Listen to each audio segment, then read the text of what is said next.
Hey guys, what is up, and I welcome each and every one of you to a new League of Legends video. So today we'll be going over the biggest changes coming to patch 9.10, which is coming out in just a couple of days. If you end up enjoying this video or finding it useful, then don't forget to hit that like button. This video will also be made in collaboration and edited by Pro Guides. It's a website that helps you improve your overall League of Legends gameplay and knowledge. It is now free, the link is below. Alright, so starting things off, and the biggest change of this patch is of course going to be the release of League of Legends' newest champion, Yuumi. If you haven't checked out my gameplays of Yuumi just yet, then I highly recommend you do so. I'll have a link to them down below and of course in the cards on top of this video as well, but let's go over the champion very quickly. So Yuumi is a new support champion and brings in some very interesting and unique aspects to League of Legends, such as she can now bind herself to an ally and essentially be untargetable by enemy champions until she either deattaches or the person she's attached to dies.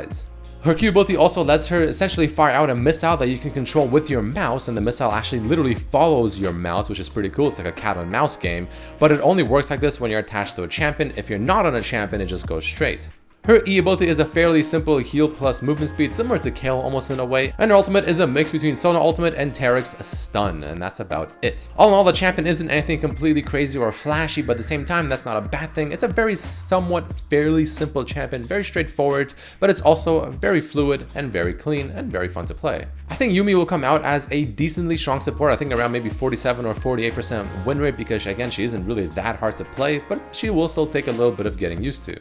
All in all, a very cool champion, so definitely look forward to that. But now let's talk about the buffs and nerfs incoming in this patch, starting off with a Brand. A very surprising one. Don't really see Brand very often lately, but it is going to be a buff to his E, where the base damage has been increased and the AP ratio has also been increased by 10%. That's actually quite a bit considering this is his only ability of his basic abilities that is not a skill shot. So won't be surprised if Brand support or even Brand mid becomes a very popular pick, especially to counter the tank meta that's slowly coming, which is why they're buffing him, I'm assuming, and be very strong in the sense that you just max your E ability second, it'll do a lot of damage, and it's going to be quite deadly.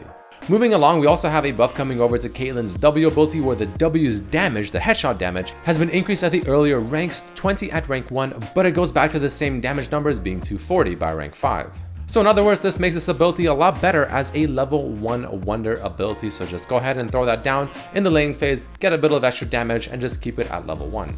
Next up, we also have some changes coming over to Graves towards his Q ability End of Line. The base damage on this ability has also been increased as you rank it up, so kind of the opposite of Caitlyn's W buff, right? Where by the time you get it to rank 5, it'll get a 20 damage buff, which I mean isn't completely crazy, but I mean a buff is still very much a buff, and I think Graves will be quite happy to not only do more damage to the minions and stuff, but also be doing more damage to champions. Next up on our list, we have a pretty large change coming over to Malphite, which I did talk about before, and I also did make a gameplay video, which you haven't checked out. I highly recommend you do so. But let's go over it very quickly with his passive first, where it has a now new visual effect as to when he gets his armor back, which is pretty cool. Moving on to his Q, the range has been increased, the missile speed has been increased, and it spawns a little bit farther away from Malphite, so in other words, it gets to the target a little bit faster.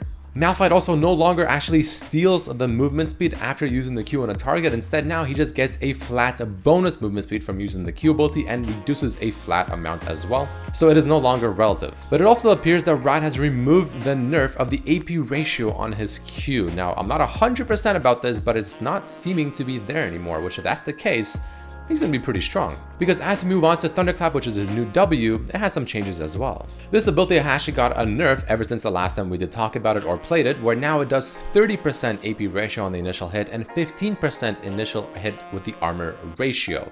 On cast, he still resets his auto attack, he still has the bonus raw, or I guess base physical damage that he deals, which scales with 0.4 AP and 0.2 armor. And he still has the cleaved auto attacks for the next 6 seconds after using the initial W auto attack, which by the way also scales off of 0.2 AP and of course 0.1 armor.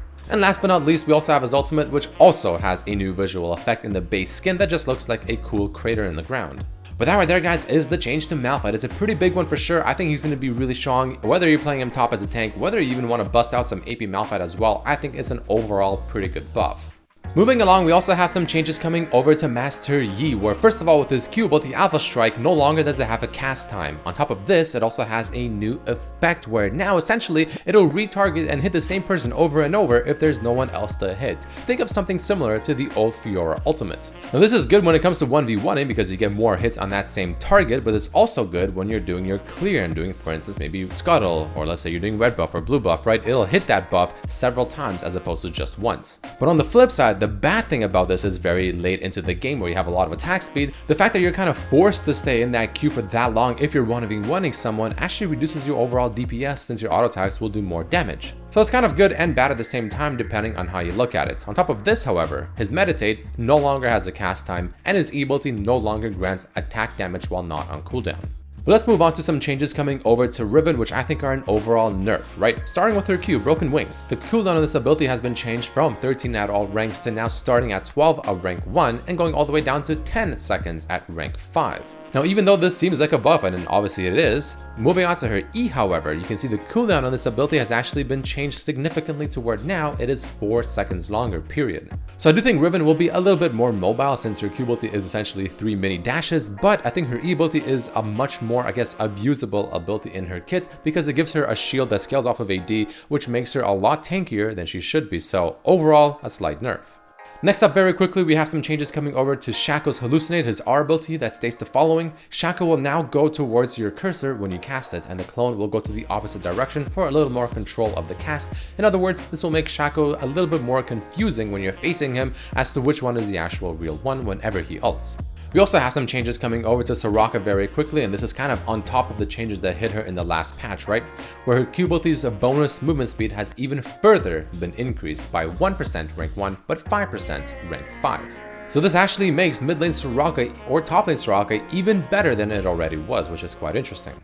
Next up, we also have this Teemo rework that I'm getting a little bit tired of talking about because I've talked about it so many times. I don't know when it's coming out to the live servers, maybe this patch, maybe not, I don't know for sure, but let's go over it regardless. He had a bunch of base stat changes you can see right here, but moving on to his abilities, his passive Toxic Shot is his old E, which essentially just puts that dot on them whenever you auto attack them, which scales and does more damage with other dots and poisons on the target. His Q ability is the exact same, just does overall less damage, but it's now considered a poison debuff for his passive. His W no longer breaks stealth. His E ability is his old passive that you can now use on activation, which makes him go invisible, makes him see a little bit farther, and still gives him the extra attack speed. And his ultimate is now also considered a poison to stack onto his passive, but it does a little bit less damage overall, but you can have a more mushroom max ammo counts overall. Now, crossing my fingers that this is the patch that this finally comes out, so I don't have to keep talking about it. Fingers crossed.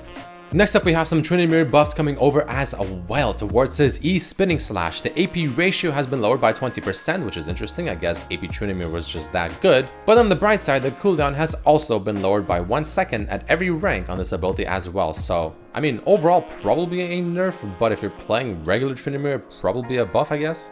We also have a quick change coming over to Vayne's Final Hour, which is her ultimate, where the tumble cooldown reduction has been changed from 50% at all ranks to now starting at 30, going up to 50 by rank 3. So a little bit of a nerf towards her early and mid game, but essentially the exact same to her late game. But in theory, she shouldn't be as strong now in late game since she did get nerfed early to mid. And the final champion we'll be talking about is a quick buff to Xin Zhao. His Q ability 3 Talent Strike, the cooldown has been lowered on this ability by 2 seconds rank 1, but then evens out by 5 seconds at rank 5. Now, before we end off this video, there's still a few more things to talk about, such as we have some changes to items like Essence Weaver, where the AD has been increased by 5. I mean, it's 5 AD, right? It's not too bad. No one really buys this item. I don't think anyone will really want to change their mind with 5 extra AD. But the few people that do buy it and the few champions that actually do have it in their builds, hey, it's not bad. We also have a kind of mini change coming over to Gwynsu's Rage Blade, where now you can see that the phantom hit frequency has been increased from every 2 attacks to every 3 attacks, which is a nerf overall.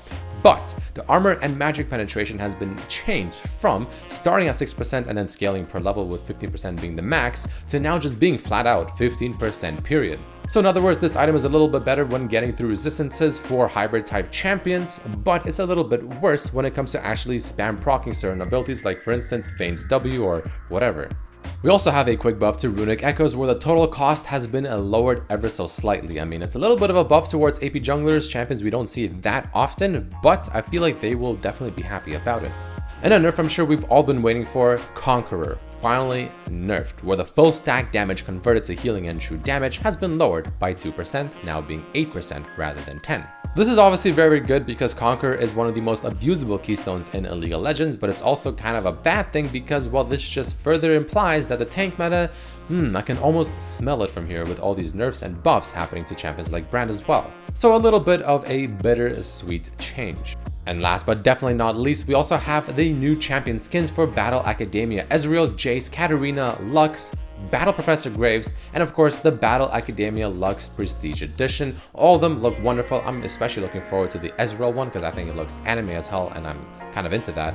But yeah, these skins are really, really cool. But either way, guys, that's it for this video. There you have it. All the biggest changes coming to patch 9.10. Hopefully the Teemo rework is in there as well. But either way, let me know what you think about these changes down below. If you enjoyed the video, then don't forget to hit that like button. But thank you all so much for watching. And hopefully I'll see you for the next one. Peace.